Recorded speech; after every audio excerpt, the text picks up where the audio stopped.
guys, welcome to my video for today. So gawa lang ako ng may video. Ito, i-unbox ko lang yung yung binili namin kahapon, yung Econ, yung air fryer.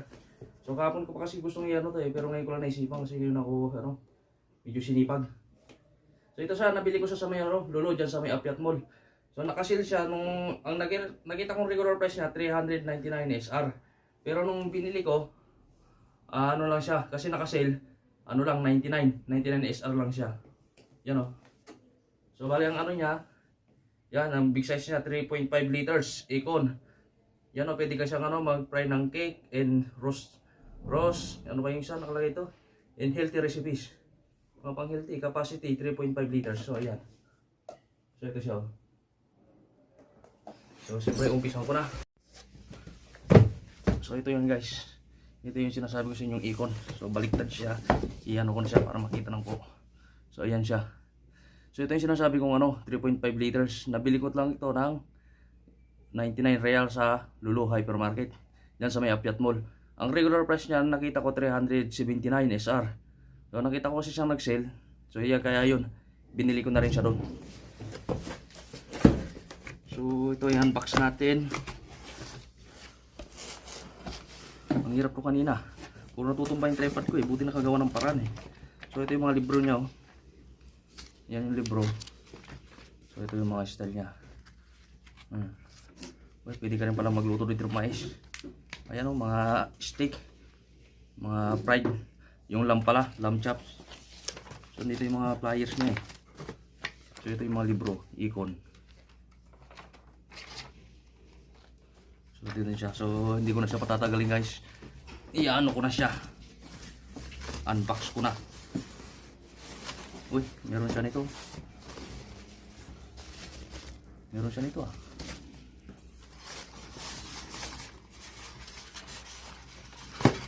Tapos ito. Uy, ito nga siya. Ito na yung natin.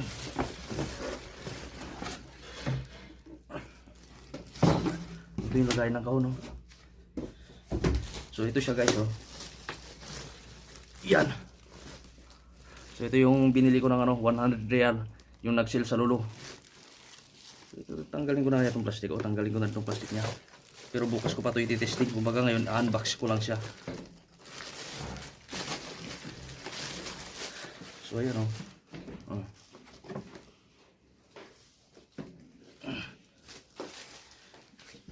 Ayan siya. Paano kaya ito buksan? Lakay. Alam kung paano buksan to. Yan, budin mo. Ay, hindi pala. Meron palang Meron palang nakakalang. Kaya pala hindi mabuksan. Ang hirap talaga na ignorante. So ayan siya.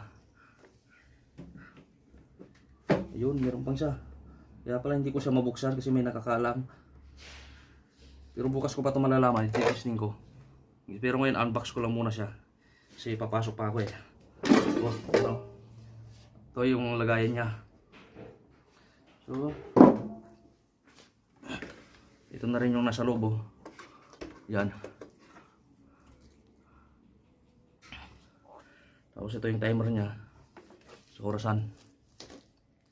So ayan lang siya.